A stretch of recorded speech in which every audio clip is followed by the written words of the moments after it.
La Cour constitutionnelle n'est pas là pour enseigner, mais pour faire respecter la Constitution. Je donne un exemple. La ministre Djibril Fatoumata, je crois, qui était ministre de l'Agriculture du président Yaïbouni, a dit que si le peuple voulait, le président Yaïbouni peut faire un troisième mandat. Et que le président des États-Unis, Roosevelt, a fait plus de 2 mandats. La Cour a été saisie. J'étais président de la Cour constitutionnelle. Nous avons dit, il y a la liberté d'expression, mais nous sommes tenus de respecter la Constitution. D'abord, aux États-Unis, nulle part il n'est dit, avant Roosevelt, que le président doit faire 2 mandats. C'est George Washington qui a fait 2 mandats. On a insisté pour qu'il fasse un autre mandat. Il a refusé. La règle a été respectée. Roosevelt est arrivé en 1932. Il y a eu la Deuxième Guerre mondiale. À cause de la guerre, il a eu un 4e mandat. Il est mort en cours de mandat. Truman, son vice-président, lui a succédé.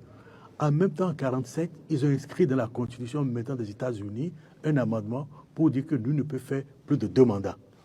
Nelson Mandela a fait 27 ans en prison en luttant pour la libération, pour le droit des Noirs. Il est arrivé au pouvoir en 1994. Son mandat n'est pas limité. Son mandat n'est pas de 5 ans, n'est pas de 7 ans, c'est de 4 ans. Il a fait 4 ans. Il était heureux de partir du pouvoir. Parce que j'ai accompagné le président Soglo qui dirigeait la délégation des observateurs de l'OUA pour les élections de 1998 et nous a reçus au palais. Il était heureux de nous dire comment il va s'occuper de ses petits-enfants, ainsi de suite. Celui qui a fait 27 ans en prison, même s'il voulait mourir au pouvoir, on le lui reconnaîtrait. Aujourd'hui, Nelson Mandela est adulé. Sa statue se trouve devant le Parlement à Londres. Les présidents américains et autres, quand ils vont en Afrique du Sud, ils veulent aller s'incliner sur la tombe de son président. Or, dans les pays francophones, nous avons tendance à croire que nous sommes immortels, que nous allons mourir au pouvoir. Je dis généralement aux gens, d'accord, vous êtes indispensables, mais est-ce que vous savez que Jésus est le Fils de Dieu? Il est mort, il est ressuscité. Est-ce qu'il est encore là? Mais quand il était là, le catholicisme était limité à Israël.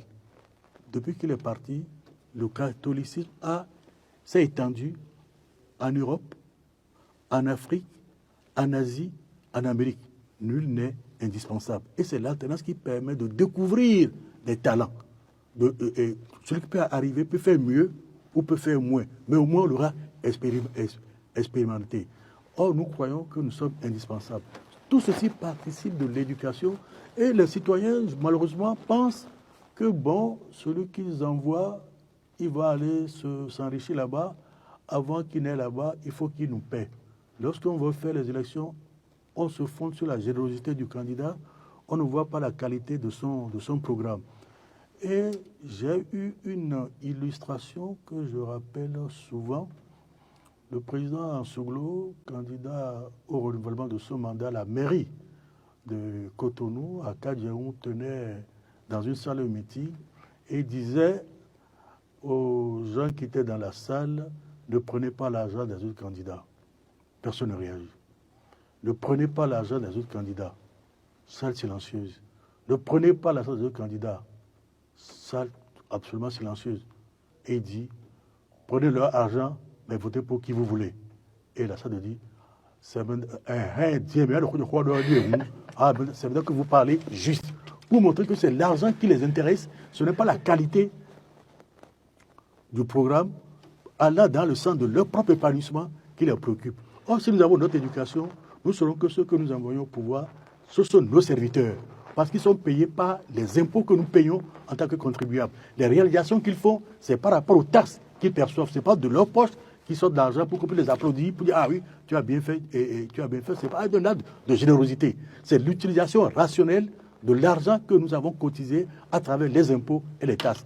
C'est cette culture démocratique qui fait que nos démocraties, malheureusement, ne fonctionnent pas dans certains pays africains. On a tendance à croire que le pouvoir doit se conquérir par la force. Donc, quand nous avons été saisis par la Cour constitutionnelle, nous avons dit que cette dame, malgré cette liberté d'expression, a violé la Constitution qui précise la limitation des mandats.